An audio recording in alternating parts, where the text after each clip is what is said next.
الحمد لله والصلاة والسلام على رسول الله. بنراني برز خوشويستم، السلام عليكم ورحمة الله وبركاته. هاتینەوە خزمەت بەڕێستان بۆ ڕاوەکردنی قورئانی پیرۆز سوورەتی ئاعراف گەیشتینە ئایەتی 65 دوای ئەوەی کە باسی بەسەرهاتی داوای نوحمان کرد عەلەیهی سەڵات وسەلام لەگەڵ قەومەکەی. ئێستا باسی پێغەمبەرێکی تر عەلەیهی سەڵات وسەلام لەگەڵ هۆز و عەشیرەت و نەتەوەکەی خۆی بزانین ئەو بەچی دەستی پێکرد و بەچیش کۆتایی بە بەسەرهاتەکەیان هات.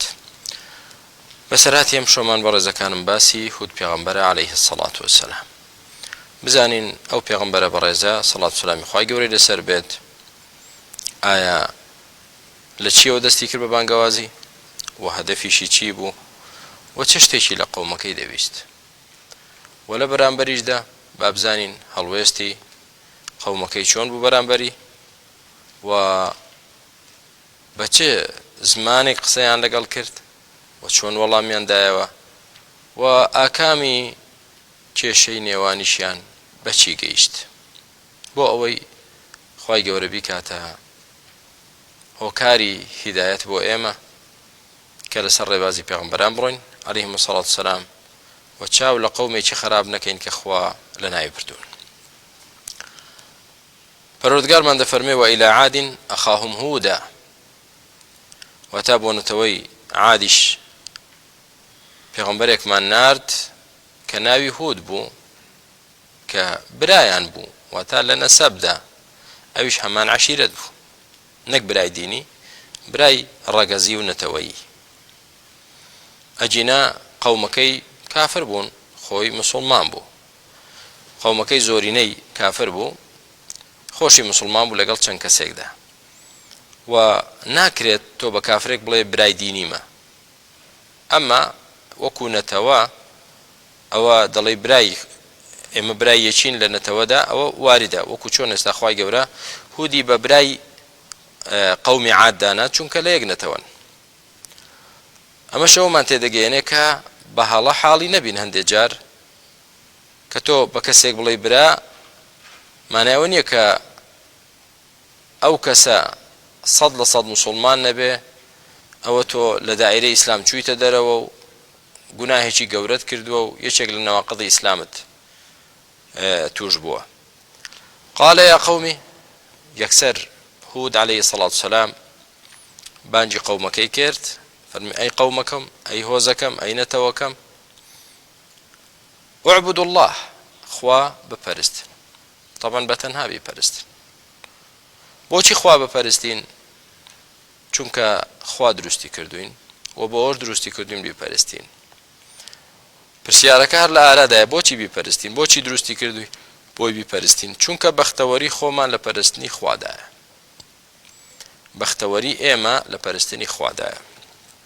لە ماوەی ڕابردوو راپۆرتێک لەسەر وڵاتی یان سین بوو یان یابان بوو چاک لە یادم نییە یەکێک لەم دوو وڵاتە دەڵێت خۆشحاڵی خۆیان لە وەزیفە و دەوامدا دەبینن بۆیە ئەگەر ڕۆژێک لای ئەوان عوتڵە بێ و دەوام نەبێ ئەوە ڕۆژێکی زۆر ناڕەحەتە بەلایەنەوە زۆری نەیکات دەوامەکەیان زۆر زۆرە وا دەبینین کە خۆشیان لەوەدا بێت کە دەوام بکەن. بەڵام لە حەقیقەتدا خۆشحاڵی مرۆڤ لە عیبادەتی خوادایە لەو دەوامەدایە کە دەیکات بریتیە لە عیبادەتکردنی ڕەب العالەمین جەلە جەلالوه. ئەوە خۆشترین حاڵیەتی و ئاسوودەیی پێدەبەخشێ ئەلا بذیکری الله تەطمئین القلوب دڵەکان ئارام دەگرن و هەروەها ئینسان مرتاح دەبێت و ژیانێکی خۆشی دەبێت کەواتە کە خوای گەورە داوای لێ کردوین بیپەرستین بۆ بەرژەوەندی خۆمانە نەک بۆ بەرژەوەندی ڕەب العالەمین بێ جەلە جەلالوه. خوای گەورە دەوڵەمەندە پێویستی بە هیچ عیبادەتی هیچ کەسێک نییە ئەبەدەن. ئێمە پێویستمانە عیبادەتکەین بۆی خۆشحاڵ بین بۆی بەختەوەر بین. یعنی زۆر جار دەبینین مەتەلەن دکتۆرێک پێت دەڵێ کاکە ڕیاضەکە ئەی دەڵێم بۆ چێ ڕیاضەکەم بۆچی یاری بکەم یعنی بۆچی ڕابکەم بۆچی هەندێک تەمارین هەیە بیکەم بۆ چێ بیکەم ڕکاکە بۆ کەس نا بۆ خۆت بیکە چونکە سەحەتی تۆ لەوەدایە ئەگەر بەم کارە هەڵسی خۆت ئیسیفادە دەکەی واللهی بەڕێزەکانم بە عیبادەتی خوا هەڵسین خۆمان ئیسیفادە دەکەین ئایا من و تۆ کە ڕیاضە بکەین چونکە خەڵک پێویستی بە ڕیاضەی ئێمەیە ئەوانەی کە یاری چین یاری دەکەن بۆ مەثەلەن یانەیەک بۆ وڵاتێک بە پارە یاری بۆ دەکەن ئێستا وڵاتەکە یان یانەکە ئیشی بەوانە بەڵام خودی ئەسڵ و بنەڕەتی ڕیاضەکردن هەموو کەسێک خۆی پێویستی پێێتی عیبادەتکردن و نەبێت تۆ کەسێک بەکرێت بگرێ بڵێ وەرە من ئیشم پێتە عیبادەت بکە بۆ خوا پارە دەدە نا خوا ئیشی بە عیبادەتی منێ خۆمان پێویستمان بە عیبادەت بۆیە ئەو کەسانێک کە عیبادەتی خوا دەکەن ئاسوودەن بەختەوەرن کەسی چاکن پاکن باشن چاکسازن مای خێرن لە ناو کۆمەڵگادا ڕەحمەتن بەڵام ئەوانەی کە عیبادەتی خوا ناکەن بەعکسەوە کەواتە ئێمە وا دروستکراوین کە ژیانمان بە عیبادەتی خواوە خۆش بێت خالقێک دروستی کردووی کە تۆ سیلە و پەیوەندیت لەگەڵ ئەو خوادا بمێنێت تۆ بەختەوەریت سەرکەوتویت نمونەی ترتان بۆ بێنمەوە ئەوە بۆ ئەوانەی کە خوێندکارن زیرەکن ڕۆشنبیرن لە بواری تەکنۆلۆژیا و شتانە تێدەگەن بۆ نمونە بەرنامەیەکی مۆبایل یا بەرنامەیەکی کۆمپیوتەری با بڵێن مایکرۆسۆفت کاتێک کە تۆ لە بازار بیکڕیت یعنی یاخود لە کەسێ وەریگریت و کۆپی کەیت بەبێ ئەوەی کە بەرنامەکەی تۆ پەیوەندی هەبێ لەگەڵ ئەسڵی کۆمپانیایی مایکرۆسۆفت کە ئەوان دروستیان کردووە کۆمەڵێک شت لەو بەرنامەی تۆدا ئیش ناکات بەڵام کاتێک کە بەرنامەکەت ڕەبط بوو بە ئەسڵی شەریکەکەەوە کە دروستیان کردووە ئەوە هەموو خەدەماتەکانی هەموو ینی وەزیفەکانی ئیش دەکا زۆر چاکتر زۆر باشتر ئیش دەکا مۆبایلێکت هەیە کە بەردەوام پێویستی بە ئەپدەیت و تەحدیث و نوێکردنەوەیە بین ڤێرژنی تازەت بۆ دێت ئەگەر بێت و تۆ تەحدیثی کەیتەوە ئەپدەیتی کەیتەوە دائیمەن ئەو مۆبایلی تۆ لە تەتەوڕ و بەرەو پێشچووندا دەبێت تۆش بەستراویتەوە بۆ خالقەی دروستی کردویت ئەگەر پەیوەندیت بەردەوام لەگەڵ خالق هەبێت بەردەوام تۆ لە نوێبوونەوە و گەشەبوون و دڵخۆشبوون و بەختەوەری دایت ئەجینا کۆمەڵێک وەزایف لە تۆدا ئیش ناکات بەس پەیوەندیت لە خوا بپچڕێ بەخوا عەقڵت ئیش ناکە بەخوا چاو دۆک و پێویست ئیش ناکە گوێچکە دۆک و پێویست ئیش ناکە لاشت وەکو پێویست ئیش ناکە یعنی چی ئیش ناکە یعنی سوودیان لێ نابینیت ئەو هەموو ئەدەواتانە ئەو لاشەی خۆت بەکاردێنی بۆ شتێک کە زەرری خۆتی تێدایە بۆ شتێک کە تیاچوونی خۆت تێدایە بۆ شتێک کە تووشی جەهەنەمت دەکات بەڵام ئەگەر خۆت ڕەبط کەیتەوە بە ئەو خالقەی دروستی کردویت سیلە و پەیوەندیت بەردەوام بێ لەگەڵی نەپچڕابیت ئەو بەردەوام خوای گەورە ڕەحمەت و بەرەکەتی خۆی بەسەرتدا دەڕێژێت بەردەوام خۆشحاڵ دەبیت بەردەوام بەهێز دەبی بەردەوام لە قیمەی تەفاؤل و سەعادەتدا دەبی چونکە دەڵێی من لەگەڵ خوام و خوا لەگەڵما خوام خۆش دەوێ و خوا خۆشی دەوێم کەسێک خوای لەگەڵ بێ لە چێ دەترسێت کەسێک خوا لە پشتی بێ مەترسی چی هەیە پێویستت بە ڕزقە خوام لەگەڵە خوا ڕزقم دەدا والله دوژمنم هەیە و ناحەزم هەیە إن الله معي كلا إن معي ربي سيهدين خوا لەگەڵمە بۆیە کە تۆ لەگەڵ خوا بتەو بیت خۆت قازانج دەکەیت بۆیە هەر پێغەمبەرێک هاتووە عەلەیهیم الصلاة والسلام یەکەم شت بە قەومەکەی خۆیان وتووە اعبدوا الله بۆ وتمان بۆ چونکە خۆت ئەی عەبد ئەی مرۆڤ پێویستت بە عیبادەتی خوا هەیە کە لە خوا بچڕای تاو پەکت دەکەوێت زەرەر دەکەی ژیانت تاڵ دەبێت ما لەکم من إله غەیڕه ئێوە هیچ پەرستراوێکی ترتان نییە جگە لەو خوایە نیتانە کە حەق بێ و شایستەی پەرستن بێ نییە ئەمما لە خۆتانەوە پەرستراوی تردا دەنێن و ئیعتیقاددان پێیانە کە هانا بۆ ئەوانیش بەرن و ئەوانیش بپەرستن بەختەوەر دەبن نا ئەوە بە هەڵەداچوونی خۆتانە بۆ بەختەوەر نابن ئەفەلا تەتەقوون باشەوە لە خوا ناترسن خوا دروستی کردوون دەچن غەیری ئەو دەپەرستن خوا ڕزق و ڕۆزیتان دەدا سوپاسی غەیری خوا دەکەن ژیان و مردنتان بەدەست خوایە و لە غەیری خوا دەترسن بۆ ئەفەلا تەتەقوون ئایا تەقوای خی گەورە ناکەن کەواتە حەقی خۆیەتی مرۆڤ خۆی بپارێزێ لە تووڕەبوونی خوا خۆی بپارێزێ لە غەزەب و سزای خوا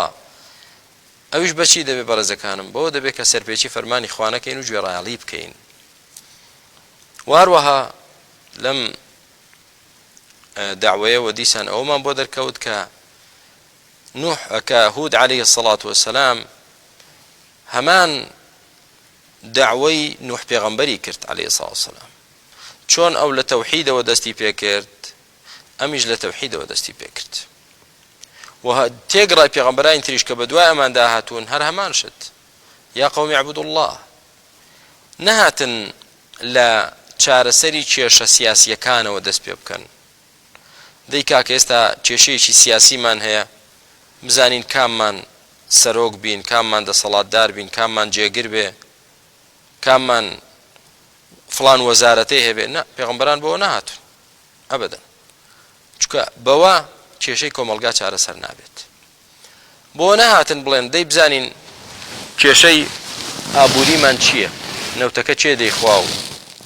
و هەروەها گومرگەکان چێ دەیبات و دەی کاکەمە دەبێت لەسەر ئەوە ململانەی لەسەر ئەوە دروستکەین نابێت تۆ بیخۆی دەبێ من بیخۆم بۆ نەهاتن پێغەمبەرانی ساسر نەهاتن داوای ماڵکەن نەهاتن داوای مەنسەب بکەن نەهاتن خەڵک بەکار بێنن دەی ئێوە دەنگ بۆ ئێمە بدەن و ئێمە دەچینە قیممە و لوتکەی دەسەڵات و لەوێ وا دەکەین وڵات دەکەینە شامی شەریف نە لەوە دەستیان پێکرد ئەی خەڵچینە هەر هەمووتان پێویستە عابدایەتی بۆ خوا بکەن و ملکەج بن و پابەندی شەرعی خوا بن ئەگەر ئەوە کرا واللهی بواری سیاسیمان ڕێک دەبێت ئابووریمان ڕێک دەبێت کۆمەڵایەتیمان ڕێک دەبێت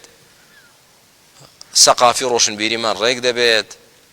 هەموو بوارەکانی تر چاک دەبن بەڵام تاوەکو ئەوە نەکرێت ئەبەدەن ئەم لاپینە دەکەی لە لای شترەوە کەلێنی شتر دروست دەبێت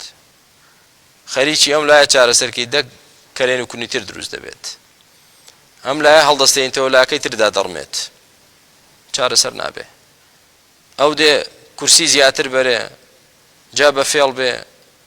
بە تەزویر و کڕین بێ یا بە کوشتن و تهدید بێ ئەوی تریش دێ لەو زیاتر ئەوی تر دێ بەو شێوازە ململانەیە کە خەڵکی داما و تیادا دەچێت و دەسەڵاتدارەکانیش و پارەدارەکانیش و زلهێزەکانیش خەڵک دەچەوسێنەوە بۆ خاتری مەنسەبی خۆیان جا بە ناوی دینەوە بکرێ بە ناوی غەیری دینەوە بکرێ ئەمە لە مەسلحەتی مرۆڤایەتیدا نییە ئەوەی لە مەسلحەتی مرۆڤایەتیدا داوای ئیسلامە خەڵکی هەمومان بە عەبدی خوا بین کە عەبدی خوا بین برا دەبین کە برا بووین تەبا دەبین یەکترمان خۆش دەوێت چاکە لەگەڵ یەکتر دەکەین فێڵ لە یەکتر ناکەین و خیانەت لە یەکتر ناکەین و هەمومان هاوکار دەبین و وڵاتمان و میلەتمان بەرەو پێشەوە دەبین نەک ئەگەر کەسێک دەسەڵاتی کەوتە دەست ئەوانەی تر کە جارێ منافسن دەیانێت بە هەموو شێوازێک شکستی پێبێنن سپەینە عەکس بێتەوە ئاڵوگۆڕ بێتەوە ئەوەی کە بەرهەڵستکار و معارەزە بۆ حکمی بکەوێتە دەست حکمێکی کولی گشتی یاهی ناوچەیەک ئەوجا ئەوانی تر کە پێشتر لەسەر ئەوجا ئەوان دژایەتی دەکەن بۆی شکستی پێبێنێ حەقی نیە میلەت زەرەر دەکا وڵات زەرەر دەکەن نە میم ئەوەیە دەری خاکە بەرامبەرەکەم نابێت حکمی بەدەست بێ دەبێ من بەدەستم بێ بۆی بەڕێزەکانم پێغەمبەران بە ئەو ململانەی کورسی و پارە نەهاتن ئەی بۆچی هاتن یا قەومی اعبدوا الله ما لكم من إله غيره با بزانین هەڵوێستی دەسەڵاتدارانی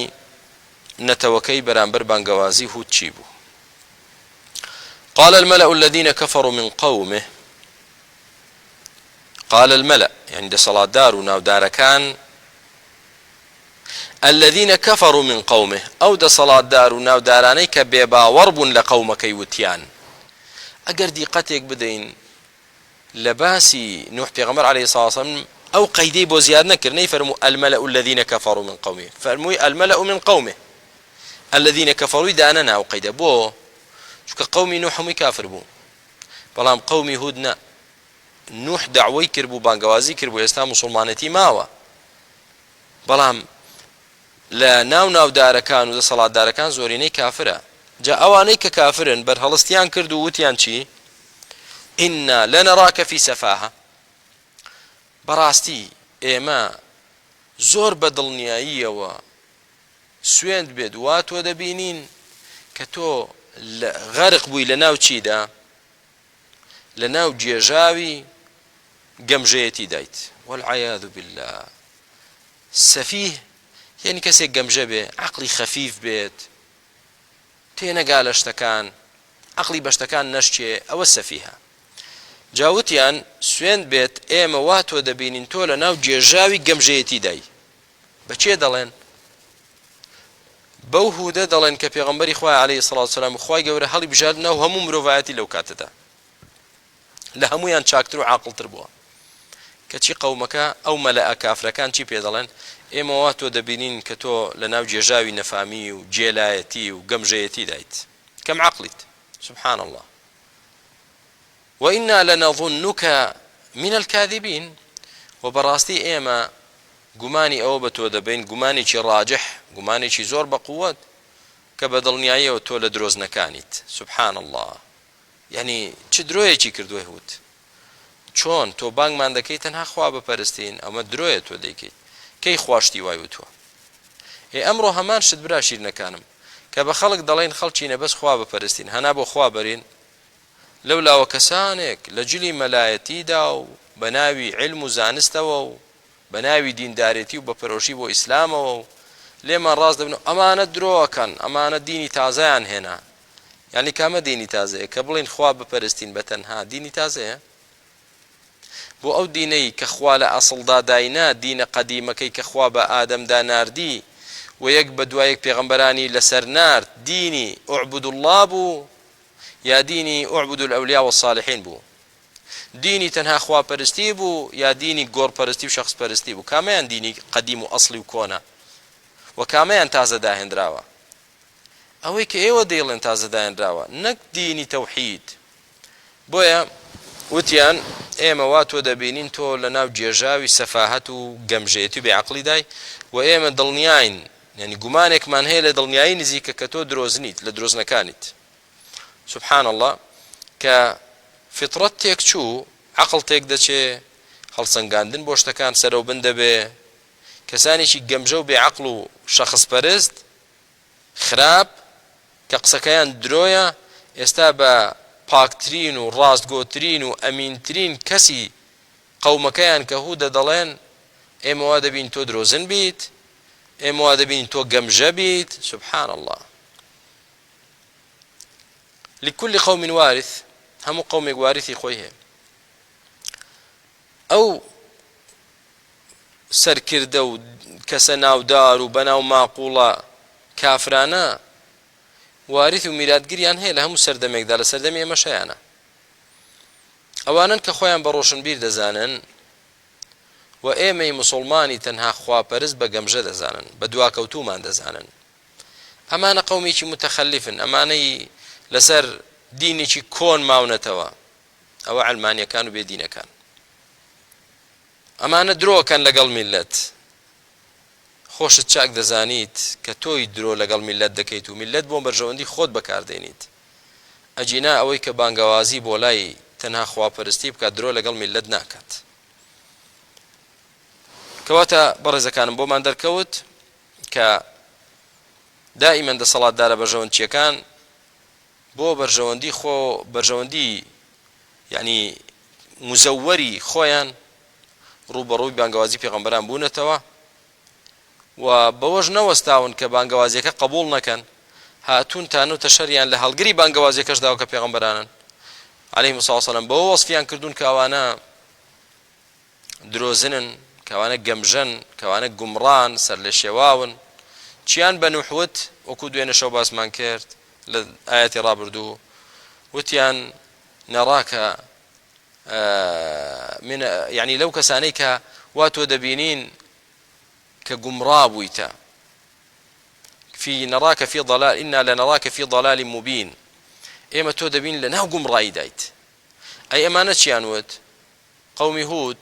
وتیان ئینا لەنەڕاکە فی سەفاهە، دەبین تۆ گەمژەیت والعیاذ بالله و تۆ لە درۆزنەکانیت. کەواتە ئەم جۆرە قسە سووک و جنێوە ناشیرنانە کە بە پێغەمبەران دەدرێت، بە شوێنکەوتەی پێغەمبەران دەدرێت عەلەیهیمۇ الصەڵاة وەسەلام، بەلامانەوە سەیر نەبێت پیشەی ئینسانی بەرژەوەندچی، پیشەی ئینسانی خیانەتکار، پیشەی ئینسانی خراپکار کە دەیانەوێت فێڵ لە میلەتەکە بکەن و چاوی میلەت نەکرێتەوە و حەقیقەت نەبیستێ و نەیبینێ، ناچار دێن تانە و تەشەر لە هەڵگری بانگەوازی دەدەن. وەکوتم ئەمەش چەکێکی پیسە خراپە بەکاری دێنن، چونکە کە تۆ بتەوێت بانگەوازیەک شکست پێبێنیت، وەرە جارێ هەڵگری بانگەوازیەکە کە بانگخوازەکانن ئەوانە بشکێنە، کە شکانتن بانگەوازیەکە خۆی فەشەل دێنێ. جا بۆیە دەبینین و دەبیستین براکانم ئەوانەی کە دژایەتی بانگەوازی تەوحید دەکەن زۆر ئیش لەسەر کەسایەتی بانگخوازانی تەوحید دەکەن، زۆر ئیشی لەسەر دەکەن، بۆ لەکەدارکردنیان، عیبدارکردنیان، سومعەت بردنیان، ناوزڕاندنیان، جنێو پێدانیان، تەشیر پێکردنیان، بۆتان بۆکردن، ئەنواع و ئەشکاڵ. بۆ چونکە دەڵێ کە ڕموزی داوای تەوحید نەما، داوەکەش خۆی نامێنێت. بۆیە تەماشا دەکەین مەلە دەسەڵاتدارەکان و فێڵبازەکانی قەومی نوح و هەروەها قەومی هود لە چیەوە دەستیان پێکرد؟ لە کەدارکردنی خودی پێغەمبەرەکە عەلەیهی الصەڵاة وەسەلام کە هەڵگری داوەکەیە. جارێ هیچ باسی داوەکەیان نەکرد، بەڵکو باسی شخصی کە پێغەمبەرەکەیان کرد. یەکێ دەڵێت تۆ گومڕای، یەکێ دەڵێت تۆ سەفیهی، تۆ درۆزنیت، چونکە کەوا سەلمێنرا ناسێنرا لە ناو خەڵک فڵانگ بانخواز کەسێکی درۆزنە، کەسێکی گەمژەیە، کەسێکی خراپە، خەڵک گوێی بۆ ناگرێت. ئەمەش دەردێکی کوشندەیە و بەداخەوە ینی کەسانێکیش ئەو نەخۆشییان توش بووە کە وەیحسەبوونە ئەنەهم مهتەدون، وا حساب دەکەن هیدایەت دراویشن، دێن دەگەڕێن بەناو بانگخوازاندا لە هەموو وڵاتێک. کام بانگخوازە خەڵک بانگ دەکا بۆ تەوحیدی خوا، بۆ سنەتی ڕەسوولی خوا صلی الله علیه و سلم، بەوە دەیگرن، دەی بیشێنن، سوچی کەن، سومعی ببەن، لەکەداری بکەن، لە ناو خەڵک قەدری نێڵن. ئەگەر ئەوەیان کرد وا دەزانن خزمەتی سنەتی پێغەمبەریان کرد عەلەیهی الصەڵاة وەسەلام. یعنی شەیطان بە دەرەجەیەکی وا فێڵی لێکردوون. ئەو هەموو بانگخوازەی علمانیەت و ئیلحاد و گۆڕپەرستی و شەخص پەرستی و تەفرەقە و حیزبایەتی و عەقلانیەت و قورئانیەت و هەموو هەیە، هیچ خەریکی هیچی نین. بە بەڵگەی چی؟ بە بەڵگەی کە سەیری بەرهەمەکانیان کە ئیشی لەسەر دەکەن و شەو و ڕۆژ خەریکن، بڵاوکراوەکانیان بە هیچ لەم گومڕایانەی لە حەقیقەتدا گومڕان بە هیچیانەوە مەشغوڵ نین ئەبەدەن، قسە لەسەری چیان ناکەن. نادیرن کە لە 100 دانە دانەیەک بێ، لە 100 قسەیەک لەسەر ئەوان بێت کە لە حەقیقەتدا یا ئەهلی ئیلحادن یا ئەهلی ئیبتیداعن، لە 100 قسە لەسەر ئەوان بکەن، لە 199 قسە لەسەر ئەوان دەکەن کە ئەهلی سنەن دعوەیان بۆ تەوحیدە و دعوەیان بۆ سنەتە و لەسەر منهەجی ئەنبیا دەڕۆن. دەی شەیطان وا فێڵی لێکردوون ئێمە بەس ئەوانە بڕوخێنین ئەوە ئیسلام سەرکەوتووە، ئیسلام سەرکەوتووە. ئەمەش وەکوتم لكل قوم وارث، ئەم پیشەیەکی خراپە، ئەم عەقڵەتێکی خراپە. تۆ بێ دژایەتی بانگخوازانی تەوحید و سنەت کەیت، چییە؟ وەڵا لەگەڵ ڕاو بۆچوونی خۆت و شێخەکەت نایەتەوە. ئەمە زۆر بێ عەقڵیە، زۆر با لەگەڵ ڕای تۆ شێخەکەشت نێتەوە. تۆ سەیری خطوطی عەریضەکە، خطوطی عەریضە داعوە بۆ چی دەکا؟ بۆ تەوحید دەکا، داعوە بۆ سنەتی ڕەسوولی خوا دەکا عەلەیهی الصەڵاة وەسەلام، تەحذیر لە شیرک دەکا، تەحذیر لە کوفر و ئیلحاد دەکا، تەحذیر لە بیدعە دەکا. تۆ ئەوە سەیرکە، با لە کۆمەڵێ مەسائلدا مقلدی شێخەکەی تۆ نەبێت کە تۆ تەقلیدی دەکەیت و تەقدیسی دەکەیت، کەی مشکلەیە ئەوە. بەڵام نە، شەیطان وای لێ کردوون هەوڵدانی لە کەدارکردنی کەسایەتی دوعاتی تەوحید و سنە ئەوە ئیشیانە، ئەوە ئیشی یەکەم و گەورەیانە. ئیسراحەت ناکەن کە شەو و ڕۆژ تانەیەک تەشەرێک لە کەدارکردنێک غەیبەتێک بوهتانێکی بۆ نەکەن. هەر باخوازێک کە دعوەی تەوحید و سنەت بکات لە هەموو جیهان ئەوە پیشەیانە، لە هەموو جیهان. بەڵێ کەواتە بزانین ئەوانە چۆن سەریان لێ شێواوە تانەدان و لە کەدارکردنی بانگخوازانی تەوحید و سنەت پیشەی کافرەکان بوو نەک پیشەی مسلمان بێت هود عليه الصلاة والسلام لە وەڵامیاندا دەڵێ قال يا قوم ليس بسفاهة أي قومكم أبدا هەرچی گەمژەیەتی و نەفامێتی و جێلێتی بێ لە مندانیە ئەمەتان درۆیە جارێ ئەمە هەر لە سەرەتاو درۆیە من نە کەسێکی گەمژەم نە جێلم نە نەفامم نە بێعەقڵم ئەبەت ئەمەتان درۆ هیچ تر نییە چونکە لە خۆتانەوە قسەیەکەن بێ بەڵگە قبول ناکرێ ئەو داوای من دێتان کەم ئەو بانگەوازەی من دەتان کەم کە پێتان دەڵم بەس خوا پەرستن شەریکی بۆ دامنێن ئەوە قسەی گەمژەیەک نییە قسەی بێعەقڵێک نییە ولكني رسول من رب العالمين بەڵام من نێراوم لەلایەن پەروەردگاری هەموو جیهانیان سبحان الله يعني سەیری ئەو زوڵم و ستەمەکە ئەوان هودیان هێنایە ئەسفەلە سافلین لە کاتێکدا هود لە ئەعلا علیینە لە مەقامی مرۆڤایەتیدا من سەفیه نیم وەکو ئێوە دەیڵێن بەڵکو من ڕەسوولێکم لەلایەن رب العالمین ئەواتوو جا بزانە زوڵم و ستەم تەرازووی سەقەت و هەڵسەنگاندنی سەقەت شتەکان چۆن هەڵدەجێڕێتەوە لە ئەعلا علیینەوە دای بەزێنی بۆ ئەسفەلە سافلین ئەمەش پیشەی هەموو حیزبیەک علمانی بێ ئیسلامی بێ بەناو سنەت و سەلەفی بێ هەرچی ئەوەی حیزبایەتی بکە ئەو مەزەبەی هەیە کە لەگەڵی بی بەرز دەکاتەوە قیممە کە خۆشت شایستە نەبی کە لەگەڵی نەبی داد دەبەزێنێ بۆ ئەسفەلە سافلین کە خۆشت کەسێکی باشبی لای ئەو هەر ئەسفەلە سافلینیت ئاوا وەسفت دەکات ئەمە پیشەی ئەمە حیزبایەتیە ئەمە تۆ ناوی دەنیت هەڵسەنگاندن و جەرح و تعدیل و درۆیە ئەم فێڵە لە مناڵ دەکرێ بەڵام لە کەسی عاقڵ ناکرێت تا لەگەڵتم ئەوە من لە قیممەدام بەستە ئیدت نەکەم ئەوە من هێنرامە ئەسفەلە سافلین ئەمە یانچی ئەمە حیزبایەتیە ئەمە ئیشی قومێک بوو کە باوەڕیان بەخوا نەبوو نەک ئیشی قومێک بێ ئیمان بەخوا بێن و ئەو کارش بکەن سەیری ئەو ناعەدالەتیە بیهێنیە مەرتەبەی سەفاهەت و کەذابیەت درۆزنیەت لە کاتێکدا کە دەفەرمێ من ئەوە نیم بەڵکو من ڕەسوولم لەلایەن پەروەردگاری جیهانیانەوە هاتووم ستا تۆ چۆن لە خوا ناترسی بەو شێوازە وەسفی من دەکەیت هودێک لە مەقامی ڕەسوولی رب العالمینە تۆ دای بەزێنی بۆ ئەسفەلە سافلین و بە سەفیه و بە گەمژە و بە کەذاب ناویبێنی ئەی لە خوا ناترسن بۆیە براکانم خۆشکەکانم با هەمومان لە خوا بترسین ترسناکترین شت هەڵسەنگاندنتە بۆ خەڵک خوای گەورە دەفەرمێ وەیل للمطەففین وەیل دۆڵێک لە ئاگری جەهەنەم بۆ چێیە بۆ ئەوانەی لە هەڵسەنگاندن و کێشان و پێوانی چیلۆ تەماتەیەکدا فێڵ دەکەن ناعەدالەتن ئەگەر لە خەڵک بکڕێت ئەوە تەرازۆکە بە شێوازێک عیار دەدا تایم دەدا کە لە مەسلحەتی خۆی بێ ئەگەر بیفرۆشێ بە شێوازێکی تر تایمی دەدا خوای گەورە دەفەرمێت جەهەنەم بۆ ئەوانە جا تۆ چیلۆ تەماتەیەکدا عەدلت نەبێ لە تەرازوکردنیدا لە کێشان و پێوانیدا شایستەی جەهەنەم بی لەسەر ئەوە ئەی لەسەر هەڵسەنگاندنی دوعاتێک بانگخوازانێک کە شەو و ڕۆژ داعوە بۆ دینی خوا دەکەن ئێستا تۆ بێی بە هەوای نەفەس لە مەقامێکی عالیەوە دای بەزێنی بۆ ئەسفەلە سافلین ئیخوالێت قوڵ دەکا وەیل لكل همەزەة لومەزە ئەوانەی ئەوە تانەوتە شەر و قسەی ناحەق و ناڕەوا دەکەن خوای گەورە دیسان دەفەرمێ وەیل بۆ ئەوانش وإذا قلتم فاعدلوا کە قسەیەک دەکەن عادل بێن دادپەروەر بێن حتا بەرامبەر کافریش پرسیاری کافرێکت لێ بکرێت کە دەزانی ئەو کافرە دزنیە مەڵێ دزە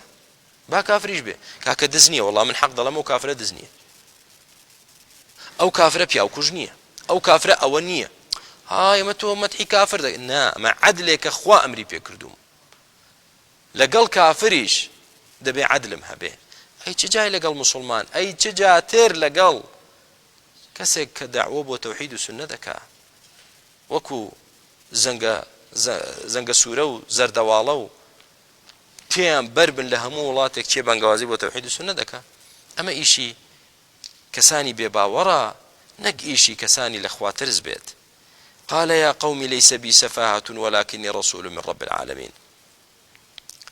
کەواتە زانیمان مرۆڤ کە سەری لێشێوە تەرازوەکانیشی هەڵدەگەڕێتەوە، کە شوێن هەوای نەفسی خۆی کەوت لە بڕیاردان تەقوای خوای نەکرد و ئیعجاب كل ذي رأي برأيه لە بڕیاردان و هەڵسەنگاندنی لە خوا نەترسا، ئەوە شتی وا سیر و سەمەرە دەڵە هەر مەپرسە. أبلغكم رسالات ربي أي قومكم من نێراوی خوام پەیامەکانی خواتان پێڕادەگەێنم وأنا لكم ناصح أمين ومن بۆ ئێوە ناصحێکم دڵسۆزێکم ئەمیندارێکم ئەو پەڕی بە دڵسۆزیەوە نەسیحەتی خێرتان دەکەم. سبحان الله، وتمان پێغەمبەران لە هەموو کەس دڵسۆزترن بۆ قەومەکانیان و لەگەڵ ئەوەشدا تۆمەتی خراپیان دەدرێتە پاڵ. أو عجبتم أن جاءكم ذكر من ربكم على رجل منكم لينذركم. ئایا ئێوە بەلاتانەوە سەیرە و سەرتان سوڕماوە کە خوای پەروەردگار لەناو خۆتاندا پیاوێک چی هەڵبژاردووە کە دەیناسن ڕازگۆیە دەستپاکە، پیاوێکی بۆ ناردوون نەسیحەتتان کا وریاتان کاتەوە لە سزای خوا ئەگەر بەردەوام بن لەسەر شەخص پەرستی لەسەر بتپەرستی، ئێوە سەیرە. وەڵڵاهی برامەوە سەیر نییە، بەڵام ئینسان کە فطرەتی تێکچوو عەقڵی تێکچوو بەلایەوە سەیرە. وەکو وتمانەوەی سەیر نییە لێی دەبێتە سەیر، ئەوەی سەیریشە بەلایەوە سەیر نامێنێت، ئەوەی منکەڕە بەلایەوە دەبێت معروف، ئەوەش معروف بەلایەوە دەبێت منکەڕ. عەجیب، چ شتێک سەیرە؟ ئەوە سەیرە کەسێک ڕاست بێتەوە بە خەڵک بڵێ خەڵچینە ئێوە دەبێ چۆن سوزدە بۆ خوا دەبن، بێن سوزدە بۆ منیش بەرن و کوڕنۆش بۆ قۆندەرەکانی منیش بەرن، وەکو دەیبینین لە مەقتەعەکانی یوتیوبدا ڕێک دادێنەوە سوزدە بۆ قۆندەرەکەی دەبرێت. ئێستا ئەوە سەیرە، ئەو داوای شەخص پەرستی و گۆڕپەرستیە سەیرەیە، ئەوە سەیرەکە بە خەڵک بڵێن با هەمومان عەبدی خوا بین، کەسمان عەبدی کەس نەبین. کامیان سەیرە؟ ئەمە لەلایەک. لە ڕوانگەی دووەمەوە ئەوە سەیرە خوای گەورە پێغەمبەرێک لە مرۆڤ بنێرێت، یا ئەوە سەیرە پێغەمبەرێک بنێرێت لە جنۆکە بۆ ئێمە یا لە مەلایکەت. ئەوان دەیان و چۆن دەبێ مرۆڤ بێ پێغەمبەری خوا؟ درۆیە، شتیوان نییە، دەبێ مەلایکەت بێ، دەبێ جیا بێ. ئێ باشە ئەگەر مەلایکەت بێت تۆ چۆن دەتوانی ئیقتیدای پێوە بکەی وەکو ئەو بکەیت؟ کە پێغەمبەر مرۆڤێک بێ لەناو خۆتدا دەیناسی چی دەکات دەتوانی بیکەیت، کەواتە سەیر نییە. ئەوەی کە خوا دەینێرێ بە ئامۆژگاری کارمان مرۆڤێک بێ وەکو خۆمان، دەڵێ ئەها من دەتوانم 11 ڕکات شەو نوێژکەم، کەواتە ئێوەش دەتوانن، چونکە منیش وەکویەوە ئینەما بەشەڕ مثلکم، مرۆڤێکم وەکویەوە. بەڵام ئەگەر مەلایکەتێک بێ شتێکە یەکسەر خەڵک دەڵێ جا خوایە و مەلایکەتەوە ئێمە مرۆڤین، چۆن دەتوانین وەکو ئەو بکەین؟ کەواتە هیچ سەیریەک لەوەدا نەبوو کە خوای گەورە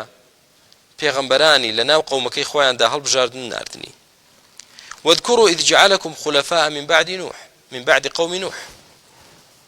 و بیر بکەنەوە کاتێک کە خوای پەروەردگار ئێوەی کردە نیشتەجێی سەرزەوی لە دوای چێ؟ لە دوای قەومی نوح کە لە ناوی بردن. براکانم خوشکەکانم ئەم خاڵە زۆر گرنگە، زۆر گرنگە کاتێک تۆ بیر دەکەیتەوە تۆ هاتووی ئێستا لە شوێنێک دەژی کە پێشتر کەسانێکی دەسەڵاتداری لێ بووە،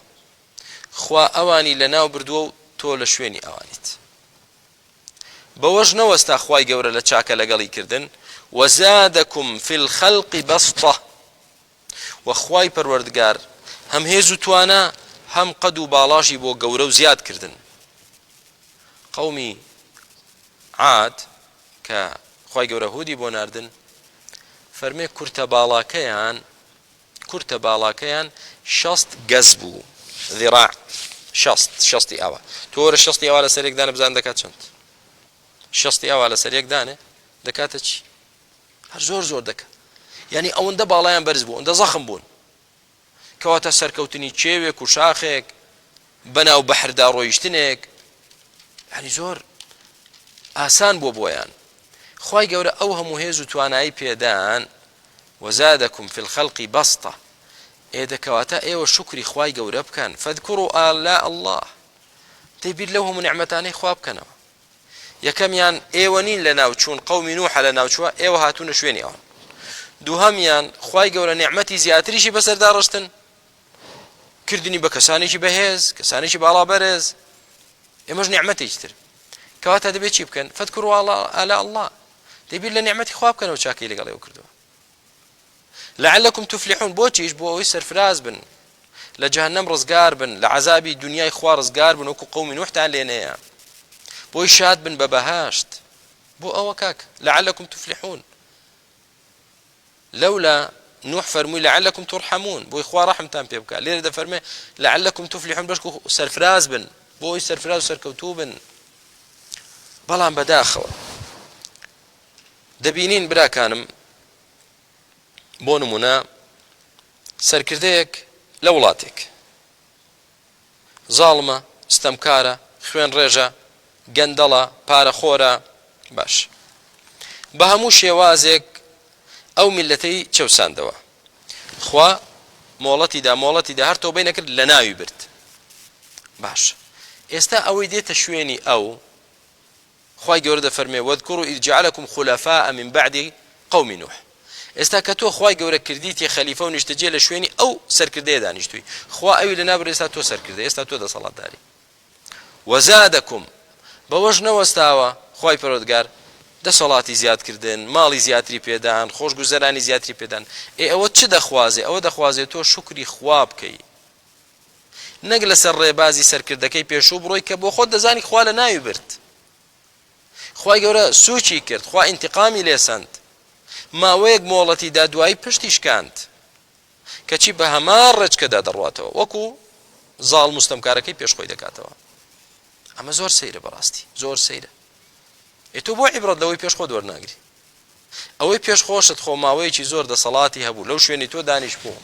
کاتێک ئەو حکومڕانی دەکرد و دەسەڵاتداری بوو تۆ لە کونەکان خۆت شار بووە لە کەلێن و کونی شاخ و نازانم چێ خۆت شاردۆتەوە لە ناو زیندان و ماڵەکان خۆت شاردۆتەوە دەی خوای گەورە بۆی سوڕاندی وەزعەکە ئەوی لە ناو برد و خستیە چاڵێکەوە و لە ناوی برد و تۆی هێنا سەر تەختی پاشات یعنی چی یعنی دەی تۆ بەسەر ڕێگای ئەو دامەڕۆ دەنا هەمان ئاکام چاوەڕێی تۆش دەکات هیچ عاقڵ نابن ئیلا من ڕەحیم الله بە هەمان ڕێبازدا دەڕۆنەوە خواردنی پارەی خەڵک خواردنی ماڵی خەڵک ستەمکردن لە خەڵک دژایەتی کردنی دینی خوا دانیشێ وەڵا ئەم ئاەتە بە کەڵک نایە من بۆ خۆم قانونیشتر دادەنێم هەمان بابەت بۆیە خوای گەورە قەومی عادیشی لەناو برد وە بەم شێوازە مرۆڤ ئیلا من ڕەحیم الله دەنا عاقڵ نابێت بزانین وەڵامی قەومی عاد هۆزی عاد بزانین وەڵامیان چی بوو بۆ هود پێغەمبەرەکان عليه الصلاة والسلام ولا كوتايش دا أو من تيجيشتين أو آياتي كوتاي فرموي واذكروا آلاء الله لعلكم تفلحون كواتا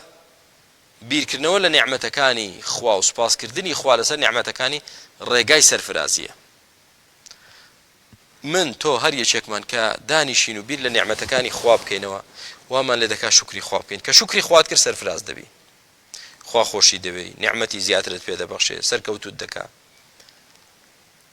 بۆرمونە دانیشە ئەم شەو هەر یەکێک لە ئێمە بە ژنان بە پیاوان بەم بزانم خوای گەورە چاکێکی لەگەڵ من کردووە یعنی ئەگەر بێت و قەڵەم و کاغەزێک بێنیت بەس ئەو نیعمەتانەی کە تۆ تیایدای ئێستا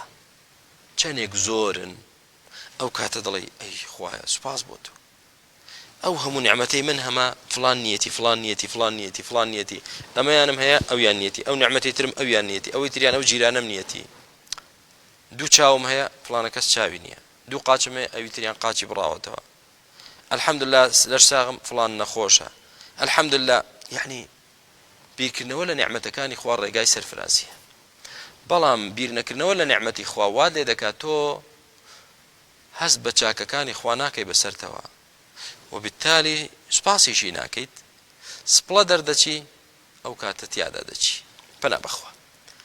هەڵوێستی نەتەوەی عاد قالوا أجئتنا لنعبد الله وحده أي أو تبو هاتوي بوي بيمان بلي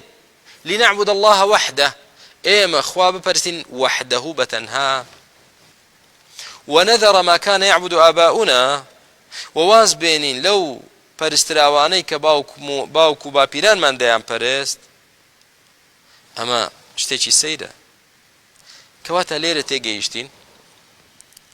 هود عليه الصلاة والسلام بۆ نەهات پێیان بڵێ خوا بپەرستن و بەس، فەرمووی خوا بپەرستن بە تەنها. بۆیە ئێستا ئەوان دەڵێن ئەجئتەنا لنعبد الله وحده، بە تەنها بە تەوحیدی خوا بپەرستین، ونذر ما كان يعبد آباؤنا، وواز بێنین لەوانەی لەو شتانەی تر کە باوک و باپیرانمان دەیان پەرست. کەواتە تێگەیشتین کێشە و ململانەی و صراعی بینی هود لەگەڵ قەومەکەی لەسەر تەوحید بووە. ئەو دەفەرمێ بەس خوا وحدەهو بپەرستن، واز بێنن لە پەرستراوەکانی تر. ئەوان دەیاوت نەخێر خوا دەپەرستین بەڵام بە تەنها نا، شتی تریشی لەگەڵ دەپەرستین. ئەمەش کێشەکەی ئەمڕۆیە. زۆر کەس ئەوەندە نەفامە کە پێی دەڵێ کاکە خوا بپەرستە بە تەنها، ئەی بۆ کاکە ئێمە چێ پەرستین مەگەر خوا ناپەرستین؟ ئەوە نیە نوێژەکەینەوە، نیە ڕۆژەوەگرین. بەڵێ خوا دەپەرستی بەڵام وحدەهو نایپەرستی، بە تەنها نایپەرستی. دەڵێ یا ئەڵڵا، دوای دەڵێ یا ڕەسوول ئەڵڵا، ئێوە شەریکت بۆ دانا وحدەهو نییە. دەڵێ یا ئەڵڵا، دوای دەڵێ یا شێخ عەبدولقادر، یا کاک ئەحمەدی شێخ، یا نازانم چی. ئێوە وحدەهو نییە، بە تەنها خوا ناپەرستیت. الدعاء هو العبادة، پارانەوە عیبادەتە. تۆ لە یەکێکی تر دەپاڕێتەوە کاتە عیبادەت بۆ یەکێکی تریش دەکەیت، بە تەنها خوا ناپەرستی. کەواتە تۆ بەڵێ خوا پەرستی بەڵام بە تەوحیدی نا، تۆ خوا دەپەرستی بە شیرکەوە دەیپەرستی. کە پێ دەڵێن واز بێنە لەوەی کە باوک و باپیرت بە نەفامی کردوویەتی، ئەو تۆ ڕازی نیت وازی لێ بێنیت. دەڵێ دینی باوک و باپیرانمانە، هەرچوونەتە سەر مەرقەد و داوایان لێ کردو و تەوافیان بە دەورەدا کردو و مرازیان حاصل بووە و هانایان بۆ بردوون. و ئەوە دینی مشریکەکانی قومی نوح و قومی هود عليه الصلاة والسلام. ئەمە دینی پێغەمبەران نییە ئەوەی کە تۆ دێڵێی. کەواتە تەوحید، دعوەی تەوحید. فأتنا بما تعدنا إن كنت من الصادقين. دەی باشە ئێستا بەگاڵتەوە دەڵێن چی؟ دەی ئەڵە دەی ئەو هەڕەشەی کە لێمان دەکەی ئەگەر ئێمە ئاوا بمێنینەوە زەحمە نەبێ و بۆمان بێنەجێ، دەی باخوا غەزەبمان لێ بگرێت. سبحان الله، گاڵتەیان لێ دەهات. ئەو پەڕی بێعەقڵیە ئینسان، یعنی سزای خوا بە دوور بزانێ گاڵتەی لێ بێت، یا وا بزانێ نایەت و واز لە شوێن کەوتنی پێغەمبەران بێنیت عەلەیهیمو السەلام کەویتە شوێن دابوو نەریتی باوک و باپیرێک کە نەیان زانیوە. ئێستا باوک و باپیرانمان کە هانایان بۆ غەیری خوا بردبێ دەڵێن نەزان بوون، یا ڕەبی خوا لێیان خۆشبی، بە نەزانی ئەوان نەکەیت. نەک بڵێ وەڵا ئێمەش لەسەر هەمان ڕێباز دەڕۆین، واز لە ڕێبازی خوا و پێغەمبەرەکەی بێنین عەلەیهی السەلام والسلام. قال قد وقع عليكم من ربكم رجس وغضب. وتی دەی دڵنیابن ئەوە لەلایەن خواوە چەسپا بەسەرتان چی؟ رجس وغضب، هەم سزای خوا سزاتاندا و هەم خەشم و تووڕەبوونی خوا لێتان تووڕەیە. پەنا بەخوا یا رب العالمین، ئەمە بەسەر ئێمەدا نەیەت و بەسەرماندا نەچەسپێ، هەم سزاتدا هەم لێشت تووڕە بێ. ئەتجادلونني في أسماء سميتموها أنتم وآباؤكم ما أنزل الله بها من سلطان. ئەی قەومەکەم ئێوە دێن مشتومڕم لەگەڵ دەکان یا دەمەقاڵێم لەگەڵ دەکان لەسەر چی؟ لەسەر کۆمەڵەشتانێک، کۆمەڵە بت و پیاوچاکانێک کە ناوی پەرستراوێتیتان لێناون کە خۆتان کردوتان بە پەرستراو، ئەجینە لە حەقیقەتدا ما أنزل الله بها من سلطان، ئەی من دلیل و حجە و بڕهان. خوا هیچ بەڵگەیەکی لە ئاسمانەوە دانەبەزاندووە بڵێ ئەوانە شایستەی پەرستنن لەگەڵ من هانایان بۆ برن، ئابەد نییە. بەڵکو قورئان دابەزیوە دەفەرمێ شتی وا مەکەن. جا ئایا ئێوە کە ناوتان لێناون ئەوانە ئەولیای خوان و لە خوا نزیکمان دەکەنەوە بەو ناو لێنانە دەبن بە شایستەی پەرستن؟ نا. تۆرە بەردێک ناوی بنێ خوا، ئێ نابێتە خوا، صفاتی خوایەتی تێدا نییە. پێغەمبەران و پیاوچاکانیش تۆ لە پێغەمبەرایەتی و پیاوچاکەیتی تەجاوز ناکەن، نابن بە ئیلاه، هەرچەندە هاواری کەیتێ شایستە نییە، صفاتی ئەوەی تێدا نییە. فانتظروا إني معكم من المنتظرين. دەی چاوەڕێکن، ئێوە گاڵتەتان لێدە لە عەزابی خوا، چاوەڕێکە منیش چاوەڕێم، بزانین چی ڕوودەدات. خوای گەورە فەرمێ فأنجيناه والذين معه برحمة منا. ئێمە ڕزگارمان کرد، هودمان ڕزگار کرد بە ڕەحمەتی خۆمان، ئەوانش کە لەگەڵی بوون. کەواتە لەگەڵ پێغەمبەران بە لەسەر ڕێبازی پێغەمبەران بەخوا ڕزگارت دەکا. وقطعنا دابر الذين كذبوا بآياتنا. ئەی ئەوانەی ئاەتەکانی ئێمەیان بەدرۆدانا و بەردەوام بوون لەسەر شەخص پەرستی و گۆڕ پەرستی، ئەوانە بنەبڕمان کرد و کۆتاییمان پێهێنا، دوابڕمان کردن. وما كانوا مؤمنين، چونکە ئیمانیان نەدەهێنا. کەواتە بەڕێزەکانم ئەمەش قسەی هود عەلەیهی سڵام لەگەڵ قەومەکەی تەواو بوو. زانیمان بەچی دەستی پێکرد بە تەوحید زانیمان صراع و کێشە لەسەر چی بوو لەسەر تەوحید و شیرک وەزانیشمان بەچی کۆتایی هات بە نەجاتبوون و ڕزگاربوونی هود و ئیماندارانی شوێن کەوتەی و بە لە ناوچوونی موشریکەکان و شەخص پەرست و گۆڕپەرست و بتپەرستەکان کەواتە با عیبرەتی لێوە بگرین لەسەر ڕێبازی پێغەمبەران بڕۆین عەلەیهیم سەلام نەک لەسەر ڕێبازی شەخص پەرست و بتپەرستان داواکارین لە خۆی پەروەردگار بۆ خاتی ناوجوانەکانی و صفاتە بەرزەکانی هیدایەتماندا بە تەوحید و سنەتەوە بمانژێنێ ولەسەر تەوحید و سنەت شەو بمانبرێن لەسەر زیندومان کاتەوە خۆی گەورە لێمان ڕازی بێ ئەخیرمان خێرکەی تا حلقەی ئیشتر بەخوای گەورەتان دەست پێرین خواتان لەگەڵ بێ والحمد لله وصلى الله وسلم على رسول الله والسلام عليكم ورحمة الله وبركاته. ونزعنا ما في صدورهم من غل تجري من تحتهم الأنهار وقالوا الحمد لله الذي هدانا لهذا وما كنا لنهتدي لولا أن هدانا الله لقد جاءت رسل ربنا بالحق ونودوا أن تلكم الجنة أورثتموها بما كنتم تعملون.